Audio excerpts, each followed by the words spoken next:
अगर आप चाहते हैं शिवांगी फिल्म्स का वीडियो सबसे पहले आप तक पहुंचे, तो लाल बटन दबाकर हमारे चैनल को सब्सक्राइब करें और बेल आइकन दबाना ना भूलें।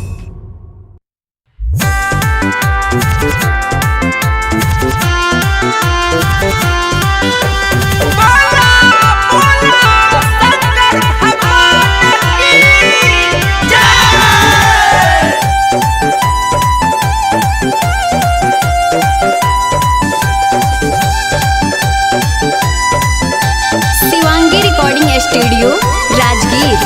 गौरा गौरी के चक्कर में बस गईले भोले बाबा पत्थर में। गौरा गौरी के चक्कर में बस गईले भोले बाबा पत्थर में। लगा काम नहीं सेटल भइल, यही से उनकर डेट बढ़ गई। चाल ना तू हिला साबा डरिया के तकी न दे बाऊ गेरुआ रंगा सड़िया के छाउड़ी। त चाल ना जहाना बादबा डरिया के छाउड़ी। तकी न दे बाऊ गेरुआ रंगा सड़िया के छाउड़ी। आगे चाल लगे कि नौसाब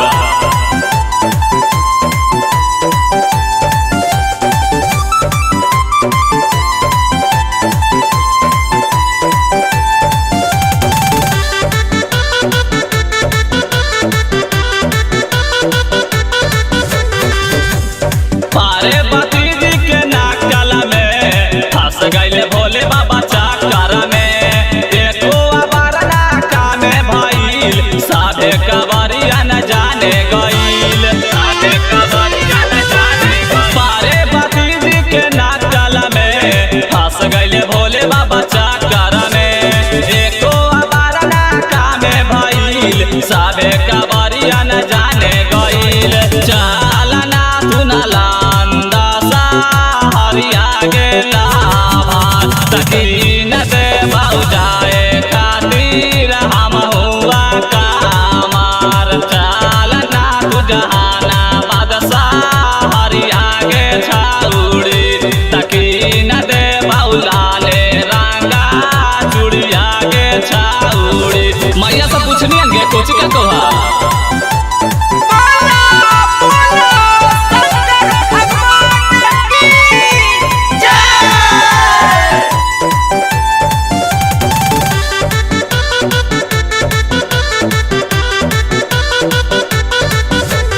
गुड्डू बिहारी के बात में फंस गईले लाभार्थी रात में। कहत अब नहीं संगे हम जाइब, भोले बाबा पर जलवा चढ़ाइब। गुड्डू बिहारी के बात में फंस गईले लाभार्थी रात में।